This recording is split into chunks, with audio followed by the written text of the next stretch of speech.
그래서 우리에게 주신 말씀은 사사기 3장 12절에서 31절까지의 말씀입니다. 이스라엘 자손이 또 여호와의 목전에 악을 행하니라. 이스라엘 자손이 여호와의 목전에 악을 행함으로 여호와께서 모압 왕 에글론을 강성하게 하사 그들을 대적하게 하시네. 에글론의 양반과 아말렉 자손을 모아서 이스라엘을 쳐서 분명하고 소를 정탐하더라. 이에 이스라엘 자손이 모압 왕 에글론을 18해 동안 섬기니라. 이스라엘 자손이 여호와 앞에 부르짖매 여호와께서 그들을 위하여 한 구하여를 주셨으니 그는 벗겨낸 사람 야야를 배우시라. 이스라엘 자손들을 위하여 모압 에글론의 공물을 바칠 때에 에웃이 길이가 한 규빗 되는 좌우의 날선 칼을 만들어 그의 오른쪽 허벅지 옷 속에 차고 공물을 모아 강물을 맞추는데 에글론을 매우 두둔한 자였다. 에웃이 공물을 마치기를 마친 후에 공물을 메고 온 자들을 보내고 자기를 기다려서 물들은 곳에서 돌아가서 왕이여 내가 분별한 일을 왕에게 알려하나이다.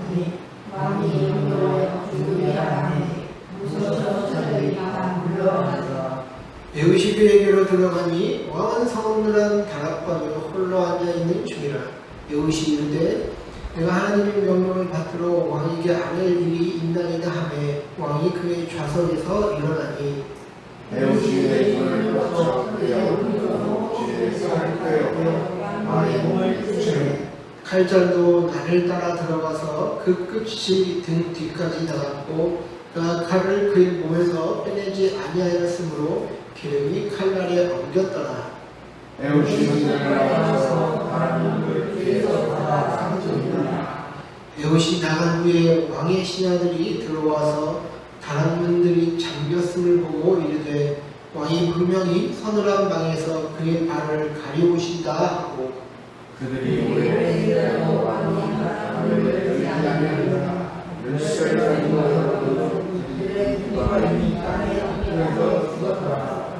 그들이 기다리는 동안에 에웃이 피하여 돌 뜨는 곳을 지나 스이라로 도망하니라.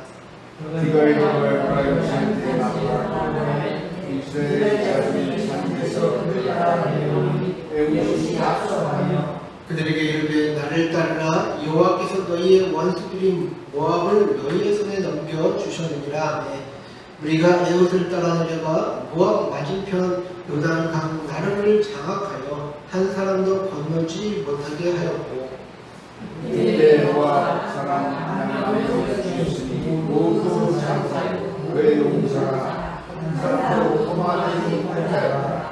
그날의 모압이 이스라엘 수하에 굴복하며 그 땅이 80년 동안 평온하였더라. 에웃 후에는 아나세 아들 산발이 있어 솔로몬의 막대기로 블레셋 사람 600명을 죽였고 또 이스라엘을 구원하였더라. 아멘. 네, 오늘 말씀은 약해도 하나님은 쓰십니다 라는 제목을 가지고 여러분들과 말씀을 나누겠습니다. 많은 주석가들이 오늘 말씀에서 불편한 부분이 있다고 이야기합니다. 그것은 무엇이냐면 하나님의 사람들도 이렇게 야비하게 이기면 되느냐 하는 것입니다. 이스라엘이 18년 동안 모압의 압제를 당하고 고통당하는 것은 참으로 안타까운 사실이죠. 그러나 그것을 헤쳐나가는 방식이 너무 비겁해 보인다라는 것입니다. 지금 에웃은 자신의 말을 신뢰하는 에글론을 암살하는 이야기가 오늘의 말씀이죠. 그래서 좀 더 정정당당하게 이길 수는 없었던 것인지 하면서 사사기의 이 저자는 이 에웃의 행동에 대해서 비판하고 있다라고 주석가들이 얘기를 하고 있죠. 그러나 저는 오늘 본문은 단순히 암살을 통해 이스라엘을 해방시킨 하나님의 은혜를 이야기하고 싶은 것이 아닙니다. 오늘 말씀은 오늘날 우리 모든 교회들에게 하시는 하나님의 희망과 소망의 말씀이다라는 것입니다. 그래서 오늘 말씀이 이런 관점에서 풀어보려고 합니다. 오늘날 교회와 또 성도들의 무기력한 모습 속에서도 하나님이 일을 하시게 되시면 반드시 승리한다는 그런 소망을 발견해내는 저와 여러분들 되시기를 소망합니다. 이 사사기의 특징은요, 여러분들, 이스라엘이 타락하면 하나님은 항상 주변에 있던 강대국들을 강하게 하십니다. 그래서 이 주변 나라를 강하게 해서 이스라엘을 패죠. 그죠? 그렇게 되면 이 고통스러운 이 때문에 이스라엘은 하나님께 회개하면 부르짖게 되고, 또 하나님은 사사를 세워 구원하시는 그런 이 패턴이 이 사사기 전체에 이제 나옵니다. 그래서 뭐 타락, 심판, 회개, 구원, 그 다음에 뭐 평안, 이것이 이제 사사기의 보통 일반적인 사이클이다라고 얘기를 하는데요. 오늘 본문에서도 보면 12절 말씀처럼 이스라엘 자손이 또 여호와의 앞에서 악을 행합니다. 이에 하나님은 모압과 에글론을 세우셔서 18년 동안 이스라엘을 심판하시는데요. 하나님의 징계와 심판의 목적은 우리가 뭐라고 했습니까? 괴롭게 하시기 위함이 아니라 우리를 죄에서 돌이키게 하기 위함이다라고 우리는 항상 이야기합니다. 그래서 하나님은 이스라엘이 정신 차릴 수 있도록 항상 이런 방법을 택하신다라는 것이죠. 여러분들도 자녀가 있으셔서 협력을 해보셨죠? 아비가 자녀를 매로 때리면 자녀들은 어떻게 반응합니까? 잘못 듣다고 울부짖는 게 아이들의 모습이죠. 지금 이스라엘도 이렇게 모압의 앞짓 때문에 괴로운지 하나님께 부르짖습니다. 15절 말씀을 보시면요, 이스라엘 자손이 여호와께 부르짖으되 여호와께서 그들을 위하여 한 구원자를 세우셨으니 그는 곧 베냐민 사람 게라의 아들 왼손잡이 에웃이라. 이스라엘 자손이 그를 통하여 모압 왕 에글론에게 공로를 바칠 때. 자, 하나님은 회개하는 이스라엘 백성들을 위해서 한 구원자를 세우셨는데요. 그 사람이 바로 에웃이다라고 오늘 성경에 말하고 있습니다. 그런데 이 사람을 묘사하는 이 모습이요, 좀 어색한 부분이 있거든요. 그것이 뭐냐?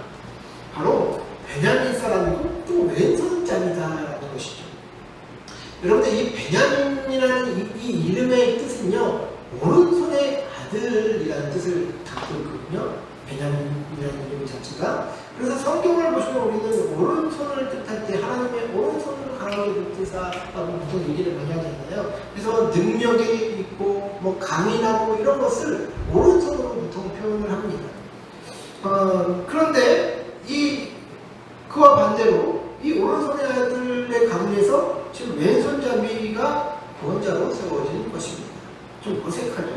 또한 이 왼손잡이라는 이 이름을요, 히브리어로 보면요, 오른손을 쓸 수 없는 사람, 오른손이 묶여있는 사람, 이런 의미를 갖고 있는 히브리어를 썼거든요. 그래서 즉 에웃은 이 기능적으로 이 오른손을 쓰지 못했던 장애를 가진 사람이었을 것이다 라고 이야기를 합니다. 그래서 영광이 어디에 있는가 라는 이 에웃의 이름처럼 정말 이 사내가 구원자 역할을 할 수 있는 능력이 되는지 궁금증을 자아낸다라는 것이죠. 반면 이 에웃과 반대되는 이 모압 왕 에글론의 이름은요, 작은 황소를 뜻하는 단어 에겔, 그 다음에 동물스름한 모양을 묘사하는 단어 이 아골이라는 이 단어가 섞여 있다고 합니다. 그래서 이 모든 것을 이제 합해서 이제 해석을 하면 이제 에글론의 이름은 통통한 작은 황소, 또 어떤 사람은 이걸 그냥 뚱땡이라고 이제 이런 뉘앙스를 가지고 있다라고 이제 번역을 하더라고요. 아무튼 이렇게 욕심이 많고 탐욕이 가득한 이 뚱땡이, 이 에글론에게 지금 하나님의 백성들이 압죄를 당하고 있다라는 것을 우리는 볼 수가 있는 것이죠. 이는 하나님의 강한 오른손이 되어 세상을 호령해야 했던 이스라엘 백성들이 그 기능을 발휘하지 못하고 무기력하게 세상의 신에게 쥐고 있는 모습을 보여주고 있는 것 아니겠습니까? 마치 오늘날 우리들의 모습처럼 말입니다. 마땅히 힘을 써야 할 이스라엘, 또 교회가 힘을 쓰지 못한다면 영광이 어디에 있는가 하는 에롯의 이름처럼 방황할 수밖에 없다는 것이죠. 우리도 오늘 성경에서도 또 우리의 삶에서도 하나님의 영광이 사라진 것처럼 비춰지는 안타까운 그런 현실 속에서 살고 있습니다. 그러나 하나님은요, 회개하며 부르짖는 성도들을 버리시지 않는다라는 것입니다. 그것이 우리를 향한 하나님의 절대적인 사랑이기 때문이죠.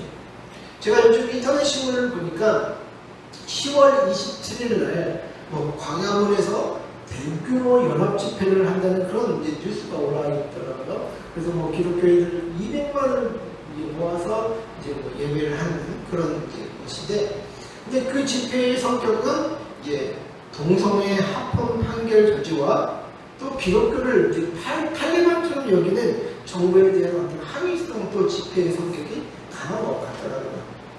저는 이제 이 일에서 대형교회 목사들이 어떤 행보를 취하게 되는지 보게 됩니다. 원래 이런 대규모 집회를 연다고 하면 대형 목사들은 자기들이 가진 그 간판 앞세워서 모든 것을 이제 자지우지하려고 하거든요. 그런데 이번에 대형교회 목사님들이 자신들은 뒤에 서서 작은 교회들 깔린 사람들이 하는 걸 다 지지할 테니까 뒷바라지만 하겠다라고 이제 이야기를 하더라고요. 그러면서도 설교는 자기들이 나서서 하는 게 아니라 외국에서 초청하든지 아니면 신학생을 세우자라는 말까지 나오더라고요. 저는 개신교 교회들이 진작에 이렇게 한 목소리를 낼 수 있어야 한다고 생각을 합니다. 왜냐하면 지금까지 개신교의 교회들은 너무나도 자신들밖에 몰랐던 그런 이기적이고 탐욕에 쩌든 모습을 보였기 때문이죠. 죄를 죄라고 여길 수 있어야 하며 예언자적인 위치에서 세상에 순소리할 수 있어야 했는데 그런 역할을 하지 못했다는 것이 오늘날 우리들 개신교회들이 반성해야 될 문제다라는 것이죠. 여러분들 이 동성애법이 만약에 통과된다면요, 이 교회뿐만 아니라 우리나라 자체는 지금 엄청난 혼란에 처할 수가 있습니다. 굉장히 악법이거든요, 이거는. 왜냐하면 지금 왜 미국에서의 사례가 있어요. 미국에서도 지금 이 문제 때문에 골치가 참 아프다고 하는데 2020년에 미국 캘리포니아에서 이제 한국식 여성 전용 찜질방을 운영하는 올림푸스 스파 이런 곳이 있었다고 합니다. 그런데 이곳에 이제 생물학적으로는 남성인 트랜스젠더 운동가가 회원 등록을 시도했다고 해요. 당연히 이제 그 찜질방 입장에서는 이 남자는 생물학적인 남자인데 자신이 마음적으로는 여성이라고 해서 정말 생물학적인 여성보다 더 여성과 같은 마음을 갖고 있다고 해가지고 지금 이거 회원 신청을 하는 거예요. 그래서 이 찜질방은 이제 금지를 했죠. 안 된다고. 그랬더니 이제 소송이 이제 붙어가지고 법원에서 이제 생물학적 여성 전용 문구를 삭제하고 모든 직원들에게 포괄적 성교육을 실시하라. 이렇게 이제 법원의 판결이 나왔더라고요. 결국에는 여성 전용 이런 게 이제 의미가 없다는 것이죠. 그리고 LA에서 이제 여탕의 한 남자가 갑자기 들어와서 또 문제가 된 사건이 있었거든요. 그래서 이 사람도 생물학적으로는 남자인데 나는 여성입니다 하고 밝히면서 여탕에 들어갔다라는 것이에요. 찜질방 직원은요, 이제 성평등법 때문에 이걸 어떻게 저지할 수 있는 방법이 없었다라고 합니다.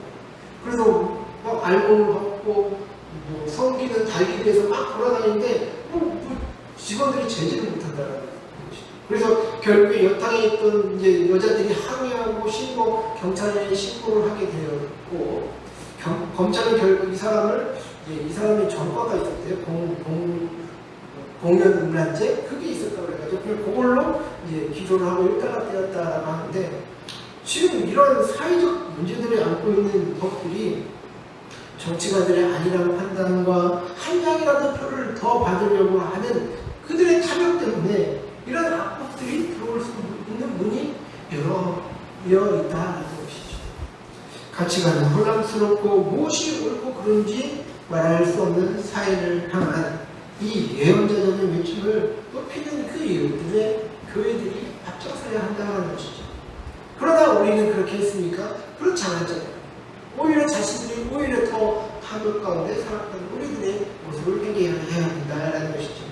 교회들이 다시금 하나님께 회개하고 부르짖을 때 하나님이 도우셔서 일하신 것을 우리는 다시금 기대하게 됩니다. 지금 애굽과 에글론의 만남도 어찌 보면 세상이라는 불의에 맞서 싸우는 한 연약한 인간의 모습이 보여집니다. 16절을 보시면요. 에봇이 길이가 한 규빗 되는 좌우의 날선 칼을 만들어 그의 오른쪽 허벅지 옷 속에 차고, 지금 에봇은 한 규빗 되는 날선 칼을 자신의 허벅지 옷 속에 숨겼다고 합니다. 이제 한 규빗은요, 보통 성인 손끝에서 팔꿈치라고 합니다. 그래서 뭐 45에서 50cm라고 하는데, 제가 재보니까 저는 40cm 나왔더라고요. 저는 이게 좀 짧더라고요. 그래서 그렇게 이제 그 정도의 이제 어떤 그럼 칼을 자신의 허벅지 오른쪽 안쪽에 숨겼겠죠. 왼손잡이니까 거기에 숨기고 모압 왕 에글론을 만납니다. 에글론 왕은 따로 할 말이 있다고 하는, 뭔가 자신에게 줄 것을 기대하고 모든 신하들을 내보내고 에봇과 1대1로 마주하죠. 모압 왕 에글론이 정말 에봇을 얼마나 신뢰했는지 아니면 우습게 봤는지 모르겠지만, 자신이 주로 쉬는 장소인 이 서느한 다락방에 그를 불러드립니다. 서느한 다락방은 보통 왕이 신하들을 물리고 편히 쉴 수 있는 왕들만의 공간이었다고 하는데, 근데 이곳에 용변을 볼 수 있는 그런 장소도 같이 딸려 있었다고 합니다. 여러분들, 화장실이 오늘날 집안에 있는 것은요, 획기적이 않죠. 이거 보면 발전 아닙니까, 여러분들? 저도 어릴 적에 명절에 큰아버지가 10,000원짜리 돈을 주시고 기뻐가지고 화장실 밖에 있는 화장실 가서 오줌을 쌌다가 소변을 보다 그 돈을 떨어뜨려가지고 할머니한테 굉장히 혼났던 그런 경험이 있는데, 옛날에 화장실이 다 뒷간이라고 할 정도로 다 밖에 있었잖아요. 근데 요즘 시대나 이 화장실이 안쪽에 들어왔다는 것이지, 이거는 굉장히 놀라운 발전이다라는 것이죠. 그래서 에글론이 지금 에봇을 이 자신의 공간으로 불러들인 것은 이 에봇이 왼손만 쓸 줄 아는 나약한 자라는 그런 인식도 있었기 때문에 자신만의 공간으로 이렇게 에봇을 불러들일 수 있었다는 것이죠. 그런데 그 에봇의 약함을 통해 하나님께서는 큰 일을 하시는 것을 보게 됩니다. 21절과 22절을 보면, 에봇이 왼손을 뻗쳐 그의 오른쪽 허벅지 위에서 칼을 빼어 왕의 몸을 찌르매 칼자루도 나를 따라 들어가서 그 끝이 등 뒤까지 나갔고, 그가 칼을 그의 몸에서 빼내지 아니하였으므로 기름이 칼날에 옮겼더라. 에봇은 지금 에글론을 암살하는 그 계획에 성공을 하죠. 에글론은 아무 저항을 하지 못하고 그저 에봇의 칼이 빠지지 않을 정도로 축 늘어져 있는 모습이 상상됩니다. 지금 에글론의 몸에 칼이 꽂힌 것을 이 묘사하는 내용을 보십시오. 칼날과 칼등이 모두 에글론의 몸을 관통하고 이 칼날에 그림이 엉겨 빠지지 않을 정도로 처참한 상태가 된 이 에글론의 모습을 보게 되는데요. 그래서 어떤 주석가들은 여기서 흘러나온 것이 대병과 같은 더러운 것이어서 나중에 모압의 신하들이 왕이 서느한 왕에서 영본을 보고 있다라고 착각하게 만들었다라는 것이죠. 이처럼 에글론의 몸에서 나오는 것들은 냄새나고 더럽고 정말 타르게 쪄든 그런 한 왕의 모습을 보게 됩니다. 저는 여기서 더 중요한 어떤 요소가 있다라고 생각이 되는데요. 그것은 마치 여호와 하나님께 번제의 제사를 드리는 것처럼 에봇이 에글론을 하나님께 바쳤다라는 것입니다. 지금 하나님은 에봇을 통해 하나님의 구원을 이루셨습니다. 그것도 오른손도 못 쓰는 불구와도 같은 이런 사람을 쓰셨다라는 것이죠. 하나님은 이렇게 자신들의 백성들을 구원하기를 준비하십니다. 죄에 깊이 빠져 있어도 자신을 찾는 자들에게 자비와 은혜를 베푸시고 또 돌보시는 하나님의 사랑이 이곳에서 드러난다는 것이죠. 이 사사기를 보시면 계속해서 이스라엘 백성들은 하나님을 배반하고 다시 돌이키고 이것을 반복합니다. 이스라엘 백성들이 완전한 변화된 모습을 보이지 않습니다. 그럼에도 그들은 여전히 가나안 땅에서 하나님이 금하셨던 것들을 배우고 또 우상을 섬김으로써 하나님과 멀어졌던 자들입니다. 그러나 그들이 고통 가운데 돌이키고 하나님을 찾을 때 하나님은 그들을 도우셨습니다. 왜냐? 바로 그들에게 은혜와 사랑을 베푸셨기 때문이죠. 이것이 바로 예수 그리스도가 우리를 위해서 베푸신 그 은혜와 사랑이 아니겠습니까? 우리가 완전한 사람이 되어서 예수님께 은혜를 받았습니까? 하나님의 구원의 은혜를 우리가 받았습니까? 우리는 연약하고 부족해도 오직 하나님의 은혜와 사랑으로 말미암아 그 예수 그리스도의 그 핏값을 우리가 대신 은혜로 받은 것 아니겠습니까? 오늘 본문의 마지막 절인 31절을 보시면요, 삼가의 이야기도 나오는 거거든요. 31절 보시면 에웃 후에는 아나세 아들 삼갈이 있어 소모는 막대기로 블레셋 사람 600명을 죽였고 그도 이스라엘을 구원하였더라. 자, 여기 보시면 삼갈을 묘사할 때 그는 아나세 아들이다 라고 표현하고 있습니다. 여기서 아나세는요, 이방신을 가리키고 있거든요. 그러니까 이 아나세의 아들이라는 것은 어떻게 보면 이방신을 섬겼던 아들이다 볼 수가 있는 것이죠. 우리가 흔히 이야기하던 그 바알의 부인이었던 아세라 신이었을 것이다 라고 이야기를 합니다. 그래서 이스라엘 사람들의 입장에서 보면요, 이 삼갈은 그냥 어떻게 보면 부정한 사람이었고 그냥 이방인이라 하나님의 백성으로도 인정되지 않았을 수도 있었다라는 것입니다. 그러나 그가 여호와의 신앙을 어떻게 접했는지 기록되어 있지 않아 알 수 없지만 그 소모는 막대기로 블레셋 사람 600명이나 쳐 죽인 것을 우리는 볼 수가 있습니다. 청동기 시대에 어떻게 이 소모는 막대기로 이들을 이길 수 있었겠습니까? 그리고 그는 부정한 이방인이었는데도 정말 우리가 얘기하는 외국인이었는데도 그럼에도 불구하고 하나님이 이런 자들을 사용하시고 또 그들을 통해 하나님의 뜻을 펼치셨다라는 것을 볼 수 있다라는 것이죠. 그렇다면 오늘날 우리들은 어떤 희망과 또 소망을 품을 수 있겠습니까? 그것은 바로 나같이 연약한 성도, 또 우리와 같이 작고 연약한 교회도 하나님께서 일하시면 하나님의 일에 쓰임받을 수 있다라는 것입니다. 그것이 예수님이 우리에게 성령을 주셔서 이 땅 가운데 능력 있는 성도로 살아갈 수 있도록 주신 덕분이다라는 것이죠. 내가 능력이 있어서 또 우리가 온전하게 해서 하나님의 은혜와 도움을 얻는 것이 아니라 하나님을 찾는 자들에게 베푸시는 전적인 은혜와 사랑 때문이다라는 것입니다.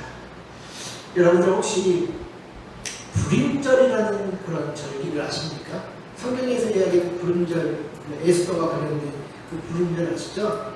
그래서 성경에서 말하는 불임절은 에스더 왕 시대에 왕 밑에 있었던 이인자 하만이 있었죠. 그 하만이 유대인들에게 악한 감정을 품고 그들을 모두 죽이라는 그런 법을 반포시켰었죠.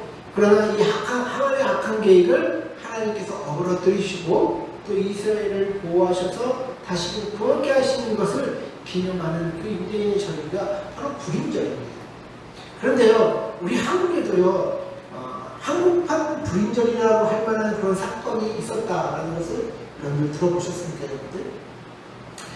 1900년대 한국에 보수파가 있었잖아요. 보수파와 개혁파가 있었는데 특히 이 친미 개혁파를 제거하기 위해서 이 한국의 보수파가 기독교인 진멸 음모를 꾸밉니다.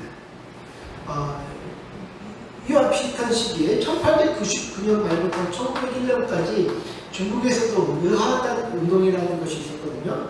그래서 외국 세력에 반대하는 운동으로 수많은 외국인, 특히 선교사와 기독교인이 끔찍한 박해를 받고 처참한 학살을 당한 것이 비슷한 시기에 중국에도 있었습니다. 그래서 이 일로 중국에서는 외국 선교사 241명과 중국 기독교인 2만 3천여 명이 목숨을 잃었다고 하거든요. 아마 여기서 착안을 했는지 우리 한국의 이 보수파도 이렇게 기독교인 진멸 운동을 펼칩니다. 근데 이게 어떻게 했냐면 고종이 그 어인 있지 않습니까? 그 어인을 몰래 찍어요. 찍어서 이제 칙령을 배포합니다. 12월 6일에 지방에 유린들이 일어나서 외국인과 기독교인을 죽이고 교회와 학교와 병원을 불태우라라는 그런 칙령이었거든요. 근데 그 정도 모르는 가운데 이런 일이 이제 벌어졌습니다. 어떻게 보면 거의 반란에 가까운 일 아니겠습니까? 그런데 그런 일들이 벌어졌다라는 것이죠. 근데 마침 원더우드 선교사가 이제 1900년에 황해도 일대 해주로 이제 순회 전도를 다니고 있었는데 교회의 한 영수가 그 칙령을 원더우드 선교사에게 전해주었습니다. 그래서 이 원더우드 선교사는 빨리 이것을 알려야겠다 싶어가지고 그것도 또 누가 보면 안 되니까 라틴어로 이제 문법책을 찾아가면서 그것을 적어가지고 이제 고종의 이제 주축이었던 이 알렌에게 보냅니다. 그래서 이제 그것을 알렌을 통해 고종에게 이것이 이제 알려졌고, 고종은 이제 기독교인을 보호하라는 새로운 칙령을 이제 내립니다. 그래서 이제 거기에 가담했던 모든 일들이 이제 처형되었던 사건이 바로 이제 한국판 구름절 사건인데요, 여러분들. 여러분들 우리나라에도 이런 일이 있었던 거예요. 신기하지 않습니까, 여러분들? 만약에 이 날조된 칙령이 이제 발견되지 못했으면 어떻게 됐을까요? 이 일은 어떻게 보면 외교적인 문제로 번져가지고 오히려 우리나라는 더 테러리스트 같은 그런 나라다 해가지고 더 국제사회에서 고립될 수 있었습니다. 그런데 하나님이 이 나라를 보호하시고 교회들을 보호하셔서 여기까지 왔다는 사실, 여러분 정말 놀랍고 감사하고 하나님께 특별한 은혜를 받는 그런 나라라고 여러분 생각이 들지 않으십니까? 따라서 우리들이 할 일은 힘을 내어 하나님이 기뻐하시는 뜻을 따라가야 한다라는 것이죠. 그럴 때 우리의 연약함도 하나님께 들어 쓰실 수 있는 것입니다. 왜냐하면 모든 일은 하나님이 하시기 때문입니다. 사랑하는 성도 여러분들, 오늘날 많은 종교들이 있다고 우리 이야기하죠. 그래서 어떤 종교들은 올바른 인식 상태, 즉 깨달음을 가지고 있어야만 구원을 받을 수 있다라고 주장을 합니다. 여기에 해당하는 종교가 힌두교나 불교 같은 종교로 분류가 되고요. 또 어떤 종교는 올바른 질서를 지녀야 한다라고 주장합니다. 그래서 인간의 문제는 신적인 질서를 지키는 것을 중요하게 여기면서 율법적인 삶을 강조하죠. 그래서 토라나 꾸란과 같은 율법을 지킴을 중요하게 여기는 바로 유대교나 이슬람, 어떻게 보면 유교도 이러한 예로 분류가 됩니다. 그리고 우리가 믿는 하나님은요, 이 기독교는요, 올바른 관계를 가질 때 구원을 가질 수 있다라고 분류하는 종교입니다. 그래서 예수님이 우리를 위해 십자가에 몸짓게 달려 돌아가신 것이고, 그것을 믿는 자들을 통해 하나님과의 관계 속으로 들어갈 수 있다라는 이야기하는 것이 바로 우리 기독교거든요. 그래서 저는 이 기독교가 참 매력이 있는 종교, 정말 매력이 넘치는 종교라고 생각합니다. 왜냐하면 우리가 가난해도 또 지식이 모자라도 율법을 이룰 힘이 없어도 주의 이름을 부르는 자들에게는 구원을 주시는 그 선물을 허락해 주시기 때문입니다. 여러분, 우리는 안전을 향해 가는 사람이지만 완벽한 존재들은 아닙니다. 약하고 미련하고 연약하지만 하나님이 우리와 함께 하시기 때문에 모든 어려움과 모든 고난 가운데서도 승리할 수 있는 비결이 관계 때문에, 하나님과의 관계 때문에 있다는 것이죠. 제가 마지막으로 한 말씀만 더 드리면, 제가 어제 이제 충북교육 도서관에서 고전 강의를 한다고 해서 특별히 이제 그 박지원이 쓴 그 열아일기에 대한 그 고전 강의를 한다고 해서 제가 가서 이제 듣게 되었는데요. 거기서 이제 참 재밌는 이야기를 한마디 하더라고요. 뭐냐면 박지원이 이제 이 열아일기 자체가 이제 중국 그 여행하면서 쓴 그 여행기잖아요. 이 박지원이 이제 중국 사절단을 포함해서 이제 함께 가게 되는데 한 가지 질문이 생기더라는 겁니다. 그것이 뭐냐?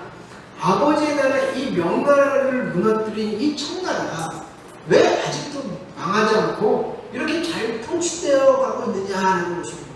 왜냐하면 우리 조선의 입장에서 이 청나라는 역사도 짧고 어떻게 보면 문화적 가치도 떨어지는 오랑캐라고 부르지 않았어요. 그래서 성리학에 깊은 뿌리를 두고 있는 이 조선이 이 명나라 외에는 다른 나라는 정말 우습게 여겼던 그 시대에 이 청나라가 지금 아버지의 나라 명나라를 무너뜨리고 이렇게 있는데 얼마 안 가서 이 망할 줄 알았는데 이 안 망하고 있는 것이 정말 이제 신기하고 어떻게 보면 질문이 되었다라는 것이죠. 그런데 이제 그들의 삶을 가만히 이렇게 들여다보니까 백성들의 삶이 가난하지만 정돈이 되어 있는 모습을 발견하게 됩니다.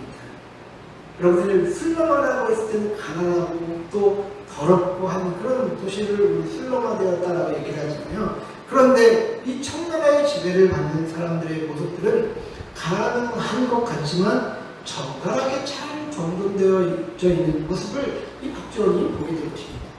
그래서 박지원이 이러한 사람들의 삶의 모습이 바로 어디에서 나왔느냐라고 했을 때 통치자에 대한 신뢰에서 이렇게 나왔다고 보는 것이죠. 지도자에 대한 신뢰가 있었기 때문에 백성들의 삶의 모습이 딱 정돈된 틀을 갖추고 있었다는 것입니다. 권위를 가진 자들이 농민이나 백성들을 괴롭히면 정말로 무서움이 많지 철저한 응징과 심판을 가함으로써 백성을 착취하는 것을 엄격하게 다스렸던 것이 초기 청나라의 모습이었다고 합니다. 이런 모습이 있었기 때문에 오랑캐라고 부르던 그 청나라가 통치를 잘 유지할 수 있었던 게 아닌가 하고 이렇게 말을 하더라고요. 재밌죠? 근데 여러분들, 저와 여러분들에게 이런 믿음이 있냐는 것입니다. 하나님께서 우리의 삶을 돌아보시고 또 심판할 자를 심판하시고 자신을 찾는 자들을 구원하실 분이라는 그런 믿음이 있냐라는 것입니다. 정말 우리가 하나님께 대한 믿음이 있어서 우리가 가난하고 연약할지라도 우리의 삶이 잘 정돈되어 있냐라는 것입니다. 여러분들, 이런 믿음이 없다면 어떻게 보면 우리도 정돈되지 않은 모습을 보일 것입니다. 그러나 우리의 그런 믿음이 있기 때문에 그리스도인들은 가난하고 연약하더라도 자신의 삶을 망가뜨리지 않고 살아갈 수 있는 것 아니겠습니까? 사랑하는 성도 여러분들, 저는 그러한 신뢰의 믿음이 우리 모두에게 회복되기를 원합니다. 세상과 타협하고 세상에서 힘을 못 쓰는 성도와 또 교회의 시대 가운데 다시금 하나님께서 승리의 날을 주시기를 소원하며 기도하시는 저와 여러분들 되시기를 주의 이름으로 간절히 축원드립니다.